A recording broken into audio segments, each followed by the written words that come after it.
नाज़रीन ग्रामी, क्या आपके इल्म में है कि यहूदी हजरत जिब्राईल अलैहिस्सलाम को अपना दुश्मन और हजरत मीकाईल अलैहिस्सलाम को अपना दोस्त क्यों कहते हैं? यकीनन बेशतर अफराद इससे नावाकिफ होंगे।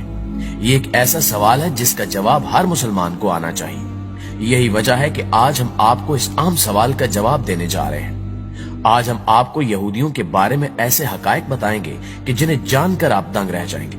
लिहाजा इस कीमती और मालूमाती वीडियो को आखिर तक जरूर देखिएगा, और अगर आपको ये वीडियो पसंद आए तो इसे लाइक करते हुए अपने दीगर दोस्तों के साथ शेयर जरूर कीजिएगा।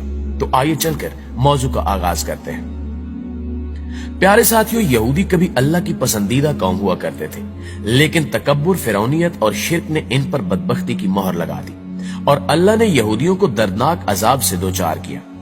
यहूदी वो लोग हैं जिन्हें उर्फ आम में बनी इसराइल भी कहा जाता है। इनका मजहब दुनिया के आम तरीन मजाहब में शामिल है। इनको बनी इसराइल इसलिए कहा जाता है कि ये हजरत याकूब के मानने वाले थे, और इसराइल हजरत याकूब अलैहिस्सलाम का लक़ब है।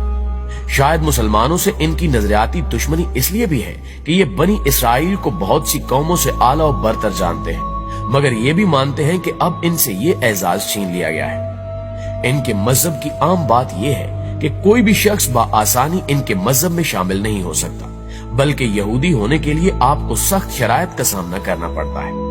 दूसरा, बहुत ही कम ऐसा देखने में आया है कि किसी यहूदी ने अपना मजहब छोड़ा। ये लोग अपने मजहब के बारे में बहुत सख्त हैं, मगर याद रहे कि ये वही कौम है जिस पर अल्लाह ताला ने सबसे ज्यादा लानत की है। इस कौम ने हजरत याह्या अलैहिस्सलाम का सर कलम करवाया था और हजरत मूसा अलैहिस्सलाम को कहा था कि वो जब तक अल्लाह को अपनी आंखों से न देख ले ईमान न लाएंगे। ये वो कौम है जिस पर अल्लाह ताला ने ना सिर्फ कुरान पाक में बल्कि इनके अपने सहीफों में भी लानत की है।